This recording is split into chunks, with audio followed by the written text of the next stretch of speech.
रात के ठीक 3 बजे, जब हवा भी चलना बंद कर देती है, जब घड़ी की टिक टिक भी असहज लगने लगती है, काशी की कुछ गलियों में अचानक सन्नाटा गहरा जाता है। फिर दूर कहीं से एक कुत्ते के रोने की आवाज आती है।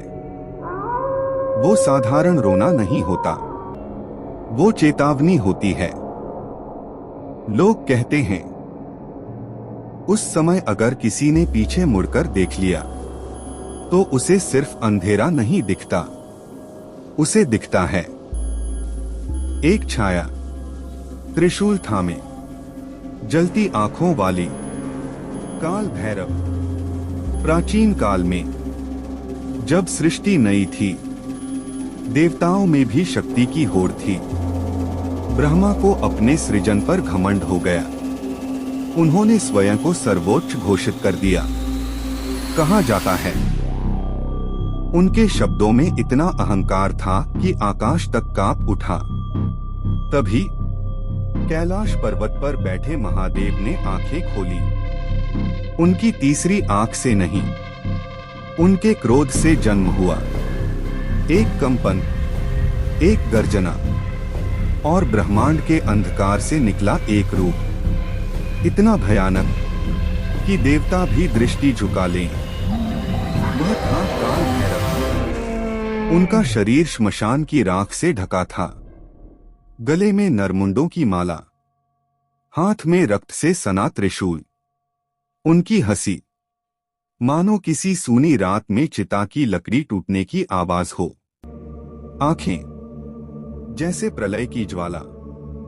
जैसे ही वे ब्रह्मा के सामने प्रकट हुए, समय एक पल को ठहर गया।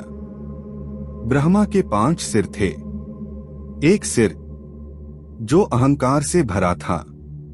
काल भैरव ने बिना चेतावनी अपना त्रिशूल उठाया और एक ही प्रहार में सिर धड़ से अलग हो गया। आकाश से अग्नि बरसी, देवताओं में चीखें गूंज उठी। लेकिन उसी क्षण काल भैरव के हाथ से वह कटा हुआ सिर चिपक गया। वह पाप था, ब्रह्महत्या दोष, और अब स्वयं भय के अवतार को भी प्रायश्चित करना था। ब्रह्मा के 5 सिर थे। एक सिर जो अहंकार से भरा था।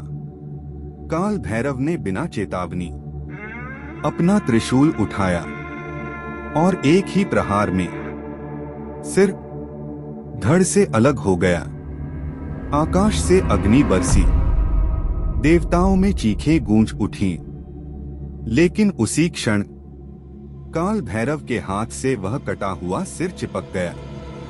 वह पाप था, ब्रह्महत्या दोष, और अब स्वयं भय के अवतार को भी प्रायश्चित करना था।